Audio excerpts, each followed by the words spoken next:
ಮೂಡ ಹಗರಣದಲ್ಲಿ ಈಗ ಹೊಸ ಹೊಸ ತಿರುವುಗಳು ಕೇಳುತ್ತಾ ಇದೆ. ಜಿಟಿಡಿ ಅವರು ಅವತ್ತು ಒಂದು ಹೇಳಿಕೆಯನ್ನ ಕೊಟ್ಟರು. ಸಿದ್ದರಾಮಯ್ಯನವರು ಪರವಾಗಿ ಮಾತನಾಡಿದಾಗ ಭಾರಿ ಆಕ್ರೋಶಕ್ಕೆ ಅದೆಡೆ ಮಾಡಿ ಕೊಟ್ಟಿತ್ತು. ಏನಪ್ಪ ಇವರು ಏನಾದರೂ ಇದರಲ್ಲಿ ಇದ್ದಾರಾ, ಅದಕ್ಕೆ ಹಿಂಗೆಲ್ಲ ಮಾತನಾಡ್ತಾ ಇದ್ದಾರಾ ಅನ್ನುವಂಥ ಮಾತುಗಳು ಬರ್ತಾ ಇತ್ತು. ಬಗೆದಷ್ಟು ಬಯಲಾಗ್ತಾ ಇದೆ ಮೂಡಾ ಸೈಟ್ ಹಂಚಿಕೆಯ ಕೇಸ್. ಈಗ ಸಿಎಂ ಬಳಿಕ ಈಗ ಮತ್ತೊಬ್ಬ ಪ್ರಭಾವಿ ರಾಜಕಾರಣಿಯ ವಿರುದ್ಧ ಈಗ ದೂರು ಬಂದಿದೆ. ಸೈಟ್ ಪಡೆಯುವಲ್ಲಿ ಶಾಸಕ ಜಿಟಿ ದೇವೇಗೌಡ ಪ್ರಭಾವ ಬೀರಿದ್ದಾರೆ ಅನ್ನುವಂಥ ಆರೋಪ ಇದೆ. 50 ನಿವೇಶನ ಪಡೆಯುವಲ್ಲಿ ಪ್ರಭಾವವನ್ನು ಬೀರಿದ್ದಾರೆ ಅಂತ ದೂರನ್ನ ಕೊಟ್ಟಿದ್ದಾರೆ. ಜಿಟಿಡಿ ವಿರುದ್ಧ ಲೋಕಾ ಪೊಲೀಸರಿಗೆ ಸ್ನೇಹಮಯಿ ಕೃಷ್ಣ ದೂರನ್ನ ನೀಡಿದ್ದಾರೆ. ಕಿಕ್ಬ್ಯಾಕ್ ರೂಪದಲ್ಲಿ 2 ನಿವೇಶನವನ್ನ ಬರೆಸಿಕೊಂಡಿರುವಂಥ ಆರೋಪ ಕೂಡ ಇದೆ. ಪುತ್ರಿ ಅಳಿಯನ ಹೆಸರಿಗೆ ಜಂಟಿ ಕ್ರಿಯೆಯನ್ನ ಮಾಡಿಕೊಟ್ಟಿದ್ದಾರೆ ಅಂತ ಹೇಳಿ. ಸೊ ಹಾಗಿದ್ದಾಗ ಈ ಕ್ರಯವನ್ನ ಮಾಡಿಕೊಡುವಂಥ ಸಂದರ್ಭದಲ್ಲಿ ಕಿಕ್ಬ್ಯಾಕ್ ಆಗಿ ಪಡ್ಕೊಂಡ್ರ? ಅವತ್ತು ಜಿಟಿಡಿ ಅವರು ಸಿದ್ದರಾಮಯ್ಯನವ್ರ ಪರವಾಗಿ ನಿಂತಿದ್ದು ಇದಕ್ಕೇನಾ? ಈ ಪ್ರಶ್ನೆಗಳು ಉದ್ಭವಿಸ್ತಾ ಇದೆ ಸ್ನೇಹಮಯಿ ಕೃಷ್ಣ ಅವರ ಈ ಆರೋಪದಿಂದಾಗಿ. ನೋಡಿ, ಮೂಡಾ ಸೈಟ್ ಹಂಚಿಕೆಯ ಮತ್ತೊಂದು ಅಕ್ರಮ ಬಯಲು. ಜೆಡಿಎಸ್ ಶಾಸಕ ಜಿಟಿ ದೇವೇಗೌಡ ವಿರುದ್ಧ ದೂರು. 50-50 ಸೈಟ್ ಪಡೆಯುವಲ್ಲಿ ಜಿಟಿಡಿ ಪ್ರಭಾವ ಆರೋಪ. ಮೈಸೂರು ನಗರಾಭಿವೃದ್ಧಿ ಪ್ರಾಧಿಕಾರದ ಸೈಟ್ ಹಂಚಿಕೆ ಅಕ್ರಮ ಆರೋಪ ರಾಜ್ಯ ರಾಜಕಾರಣದಲ್ಲಿ ಭಾರೀ ಸದ್ದು ಮಾಡಿರೋ ಪ್ರಕರಣ.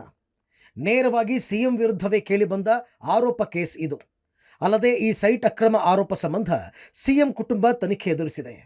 ಲೋಕಾಯುಕ್ತ ಹಾಗೂ ಜಾರಿ ನಿರ್ದೇಶನಾಲಯ ತನಿಖೆ ನಡೆಸುತ್ತಿವೆ. ಆರೋಪಿತರನ್ನ ವಿಚಾರಣೆ ನಡೆಸಿ ಸಾಕಷ್ಟು ಮಾಹಿತಿ ಸಂಗ್ರಹಿಸಲಾಗಿದೆ. ಮೂಡಾದ 50-50 ಸೈಟ್ ಹಂಚಿಕೆಯಲ್ಲಿ ಮತ್ತೊಂದು ಅಕ್ರಮ ಬಯಲಾಗಿದೆ. ಚಾಮುಂಡೇಶ್ವರಿ ಕ್ಷೇತ್ರದ ಜೆಡಿಎಸ್ ಶಾಸಕ ಜಿಟಿ ದೇವೇಗೌಡ ವಿರುದ್ಧ ಗಂಭೀರ ಆರೋಪ ಕೇಳಿಬಂದಿದೆ. ಆರ್ಟಿಐ ಕಾರ್ಯಕರ್ತ ಸ್ನೇಹಮಯಿ ಕೃಷ್ಣ ಜಿಟಿಡಿ ವಿರುದ್ಧ ಮೈಸೂರು ಲೋಕಾಯುಕ್ತಕ್ಕೆ ದೂರು ನೀಡಿದ್ದಾರೆ. ಇದರಿಂದ ಶಾಸಕ ಜಿಟಿ ದೇವೇಗೌಡಗೆ ಸಂಕಷ್ಟ ಶುರುವಾಗಿದೆ. ಚಾಮುಂಡೇಶ್ವರಿ ಕ್ಷೇತ್ರದ ಜೆಡಿಎಸ್ ಶಾಸಕ ಜಿಟಿ ದೇವೇಗೌಡ ತಮ್ಮ ಪ್ರಭಾವ ಬಳಸಿ ಮೈಸೂರು ನಗರಾಭಿವೃದ್ಧಿ ಪ್ರಾಧಿಕಾರದಿಂದ ಅಕ್ರಮವಾಗಿ ತಮ್ಮ ಪುತ್ರಿ ಮತ್ತು ಅಳಿಯನಿಗೆ ನಿವೇಶನ ಕೊಡಿಸಿದ್ದಾರೆ ಅಂತ ಆರೋಪಿಸಿ ಆರ್ಟಿಐ ಕಾರ್ಯಕರ್ತ ಸ್ನೇಹಮಯಿ ಕೃಷ್ಣ ಲೋಕಾಯುಕ್ತಕ್ಕೆ ದೂರು ನೀಡಿದ್ದಾರೆ. ಮೈಸೂರು ನಗರಾಭಿವೃದ್ಧಿ ಪ್ರಾಧಿಕಾರದಲ್ಲಿ 50-50 ಅನುಪಾತದಲ್ಲಿ ಅಕ್ರಮವಾಗಿ ನಿವೇಶನ ಪಡೆದರ ಸಂಬಂಧಪಟ್ಟಾಗೆ ನಾನು ಲೋಕಾಯುಕ್ತದಲ್ಲಿ ಏನು ದೂರು ದಾಖಲು ಮಾಡಿದ್ದೀನಿ. ಅದಕ್ಕೆ ಪೂರಕವಾದಂತೆ ಮತ್ತಷ್ಟು ದಾಖಲೆಗಳು ನನಗೆ ಲಭ್ಯ ಆಗಿದೆ. ಆ ದಾಖಲಾತಿಗಳ ಪ್ರಕಾರ ಚಾಮುಂಡಿ ಕ್ಷೇತ್ರದ ಶಾಸಕರಾದ ಜಿಟಿ ದೇವೇಗೌಡರವರು ತಮ್ಮ ಪ್ರಭಾವನ ಬಳಸಿಕೊಂಡು ಚೌಡಯ್ಯ ಅನ್ನೋರ ಹೆಸರಿಗೆ 50-50 ಅನುಪಾತದಲ್ಲಿ 44,000 ಚಿಲ್ಲರೆ ಚದರಡಿ ನಿವೇಶನವನ್ನು ಮಂಜೂರಾತಿ ಮಾಡಿಸ್ಕೊಂಡು ಬಂದಿದೆ. ಆ ದಾಖಲಾತಿ ಪರಿಶೀಲನೆ ಮಾಡಿದಾಗ ದೇವನೂರು ಸರ್ವೆ ನಂಬರ್ 154ರಲ್ಲಿ ಇರತಕ್ಕಂಥ 3.38 ಗುಂಟೆ ಜಮೀನನ್ನು ಮೈಸೂರು ನಗರಾಭಿವೃದ್ಧಿ ಪ್ರಾಧಿಕಾರದಿಂದ ಅಕ್ರಮವಾಗಿ ವಶಪಡಿಸಿಕೊಳ್ಳಲಾಗಿದೆ ಅಂತ ಸುಳ್ಳು ದಾಖಲೆಯನ್ನು ಸೃಷ್ಟಿ ಮಾಡಿಕೊಂಡು ಅದಕ್ಕೆ ಪರಿಹಾರ ನೀಡಿಲ್ಲ ಅಂಥೇಳಿ ಒಂದು ಆದೇಶನ ಮಾಡಿಸಿದ್ದಾರೆ.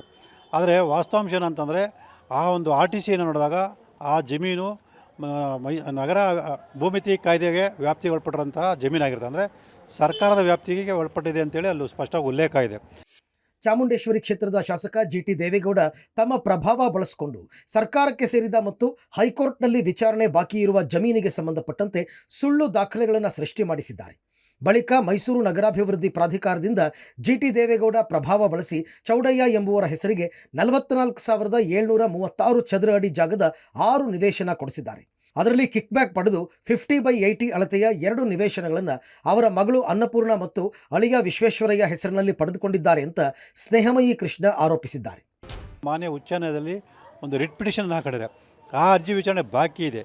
ಇದೆಲ್ಲ ವಿಚಾರಣೆ ಮುಚ್ಚಿಟ್ಟು ಆ ನಿವೇಶನವನ್ನು ಪಡೆದು ಅದರಲ್ಲಿ 2 ನಿವೇಶನವನ್ನು ಅಂದರೆ ವಿಜಯನಗರದ 4ನೇ ಹಂತದ 2ನೇ ಘಟ್ಟಕ್ಕೆ ಸಂಬಂಧಪಟ್ಟಂಥ ನಿವೇಶನ ಸಂಖ್ಯೆ 12,257 ಮತ್ತು 12,259 ಸಂಖ್ಯೆಯ 50-80 ನಿವೇಶನದ 2 ನಿವೇಶನವನ್ನು ಜಿಟಿ ದೇವೇಗೌಡ ತಮ್ಮ ಮಗಳಾದ ಶ್ರೀಮತಿ ಅನ್ನಪೂರ್ಣ ಮತ್ತು ಅವರ ಅಳಿಯ ವಿಶ್ವೇಶ್ವರ ಹೆಸರಿಗೆ ಜಂಟಿಯಾಗಿ ಖರೀದಿ ಮಾಡಿದ್ವಿ ಅಂತೇಳಿ ತೋರಿಸ್ಕೊಂಡಿದ್ದಾರೆ.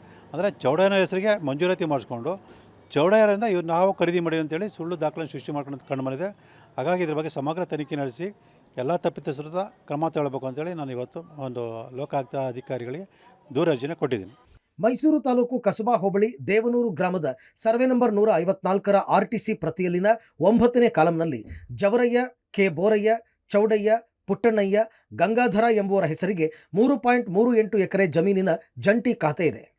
ಇದೇ RTCಯಲ್ಲಿ 11ನೇ ಕಾಲಂನಲ್ಲಿ ನಗರದ ಭೂಮಿತಿ ಕಾಯ್ದೆ ವ್ಯಾಪ್ತಿಗೆ ಒಳಪಟ್ಟಿರುವುದಾಗಿ ನಮೂದಿಸಿದೆ. ಅಂದರೆ ಸರ್ಕಾರದ ಆಸ್ತಿಯಾಗಿದೆ. ಈ ಜಮೀನು ನಗರದ ಭೂಮಿತಿ ಕಾಯ್ದೆ ವ್ಯಾಪ್ತಿಗೆ ಒಳಪಟ್ಟಿರೋದ್ರಿಂದ ಸರ್ಕಾರ ವಶಕ್ಕೆ ಪಡೆದಿದೆಯೇ ಅಥವಾ ಕಾಯ್ದೆಯಿಂದ ಕೈಬಿಡಲಾಗಿದೆಯೇ? ಕೈಬಿಟ್ಟಿದರೆ RTCಯಲ್ಲಿ ಈಗಲೂ ಉಲ್ಲೇಖ ಇರಲು ಕಾರಣವೇನು? ಪ್ರಾಧಿಕಾರದಿಂದ ಜಮೀನನ್ನು ಸ್ವಾಧೀನಕ್ಕೆ ಪಡೆಯಲಾಗಿದೆಯೇ, ಯಾವಾಗ ಸ್ವಾಧೀನಕ್ಕೆ ಪಡೆಯಲಾಗಿದೆ, ಆ ಸಂದರ್ಭದಲ್ಲಿ ಯಾರಿಗೆ ಪರಿಹಾರದ ಹಣವನ್ನು ನೀಡಲಾಗಿದೆ ಅಥವಾ ಪರಿಹಾರ ನೀಡಿಲ್ಲವೇ, ಜಮೀನಿನಲ್ಲಿ ಪ್ರಾಧಿಕಾರದಿಂದ ಬಡಾವಣೆ ರಚನೆ ಮಾಡಲಾಗಿದೆಯೇ, ಯಾವಾಗ ಬಡಾವಣೆ ರಚನೆ ಮಾಡಲಾಗಿದೆ ಎಂಬ ಅಂಶಗಳ ಬಗ್ಗೆ ತನಿಖೆ ನಡೆಸಬೇಕು ಅಂತ ಒತ್ತಾಯಿಸಿದ್ದಾರೆ. ಮೈಸೂರಿನ ವಿಜಯನಗರ 4ನೇ ಹಂತದ 2ನೇ ಘಟ್ಟದ ನಿವೇಶನ ಸಂಖ್ಯೆ 12257 ಮತ್ತು 12259 ಸಂಖ್ಯೆಯ 50/80 ಅಳತೆಯ ಸೈಟ್ಗಳನ್ನು ಜಿಟಿ ದೇವೇಗೌಡ ಪುತ್ರಿ ಡಿ ಅನ್ನಪೂರ್ಣ ಮತ್ತು ಅಳಿಯ ಜಿಎಂ ವಿಶ್ವೇಶ್ವರಯ್ಯಗೆ 2023 ನವೆಂಬರ್ 11ರಂದು ಕ್ರಯಪತ್ರಗಳನ್ನು ನೋಂದಣಿ ಮಾಡಲಾಗಿದೆ. ಇದೇ ನಿವೇಶನಗಳನ್ನು ಪ್ರಾಧಿಕಾರದಿಂದ ಚೌಡಯ್ಯ ಎಂಬುವರಿಗೆ 2023 ಅಕ್ಟೋಬರ್ 19ರಂದು ಕ್ರಯಪತ್ರ ನೋಂದಣಿ ಮಾಡಲಾಗಿದೆ. ಅದಾದ ಕೇವಲ ಸುಮಾರು 19 ದಿನಗಳ ಅಂತರದಲ್ಲೇ ಜಿಟಿ ದೇವೇಗೌಡ ಪುತ್ರಿ ಡಿ ಅನ್ನಪೂರ್ಣ ಮತ್ತು ಜಿಎಂ ವಿಶ್ವೇಶ್ವರಯ್ಯಗೆ ಕ್ರಮಪತ್ರಗಳನ್ನು ನೋಂದಣಿ ಮಾಡಿಕೊಡಲಾಗಿದೆ ಅಂತ ದೂರಿನಲ್ಲಿ ಉಲ್ಲೇಖಿಸಲಾಗಿದೆ. ತನಿಖೆಯಾಗಿ ಕ್ರಮ ಕೈಗೊಳ್ಳಲಿ, ನನ್ನ ಅಭ್ಯಂತರ ಇಲ್ಲ. ಸ್ನೇಹಮಯಿ ಕೃಷ್ಣಗೆ ಯಶಸ್ಸು ಸಿಗಲಿ ಎಂದ ಜಿಟಿಡಿ. ಇನ್ನು ತಮ್ಮ ವಿರುದ್ಧ ಕೇಳಿಬಂದ ಆರೋಪಕ್ಕೆ ಪ್ರತಿಕ್ರಿಯಿಸಿದ ಜಿಟಿ ದೇವೇಗೌಡ, ತಪ್ಪು ಮಾಡಿದರೆ ತನಿಖೆಯಾಗಿ ಕ್ರಮ ಕೈಗೊಳ್ಳಲಿ, ನನ್ನದೇನೂ ಅಭ್ಯಂತರ ಇಲ್ಲ ಎಂದಿದ್ದಾರೆ. ನನ್ನ ಮಗಳು ಅಳಿಯ 50/50 ಸೈಟ್ ಪಡೆದವರಿಂದ ವೈಟ್ ಮನಿ ಕೊಟ್ಟು ಸೈಟ್ ಖರೀದಿಸಿದ್ದಾರೆ.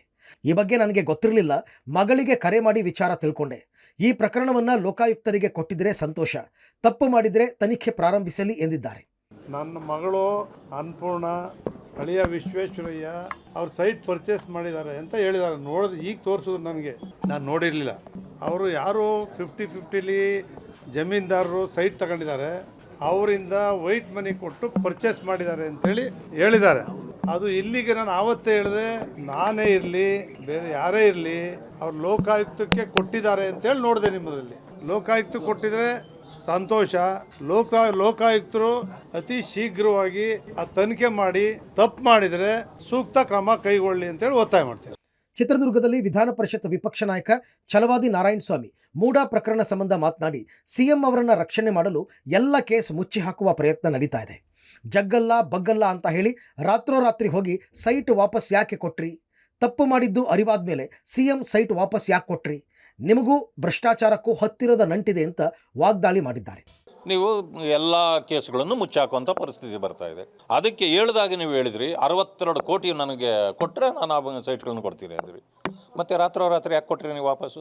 ಜಗ್ಗಲ್ಲ ಬಗ್ಗಲ್ಲ ಅಂತ ಹೇಳೋದು ಮುಖ್ಯಮಂತ್ರಿಗಳು ಯಾಕೆ ಕೊಟ್ರಿ ನೀವು? ತಪ್ಪು ಮಾಡಿದ್ದು ನಿಮಗೆ ಅರಿವಾದ ಮೇಲೆ ಕೊಟ್ಟಿದ್ದೀರಿ. ಭ್ರಷ್ಟಾಚಾರಕ್ಕೂ ನಿಮಗೂ ದೂರ ಇದ್ದ ನಂಟಲ್ಲ, ನಿಮಗೆ ಹತ್ತಿರದ ನಂಟೆ. ಒಟ್ಟಲ್ಲಿ ಮೂಡಾ ಸೈಟ್ ಹಗರಣ ಸಂಬಂಧ ದಿನಗಳು ಉರುಳುತ್ತಾ ಇದ್ದಂತೆ ಒಂದೊಂದೇ ರಹಸ್ಯಗಳು ಹೊರಬರ್ತಾ ಇವೆ. ಇದೀಗ ಮಾಜಿ ಸಚಿವ ಚಾಮುಂಡೇಶ್ವರಿ ಕ್ಷೇತ್ರದ ಜೆಡಿಎಸ್ ಶಾಸಕ ಜಿಟಿ ದೇವೇಗೌಡ ಬುಡಕ್ಕೆ ಮೂಡಾ ಬಾಂಬ್ ಬಂದು ಬಿದ್ದಿದೆ. ಅಕ್ರಮವಾಗಿ ಮಗಳು ಅಳಿಯನಿಗೆ ಸೈಟ್ ಕೊಡಿಸಿರುವ ಆರೋಪ ಜಿಟಿಡಿಗೆ ಉರುಳಾಗುತ್ತಾ ಅನ್ನೋದು ಸದ್ಯದ ಕುತೂಹಲ. KP Nagaraj, public TV, Mysuru.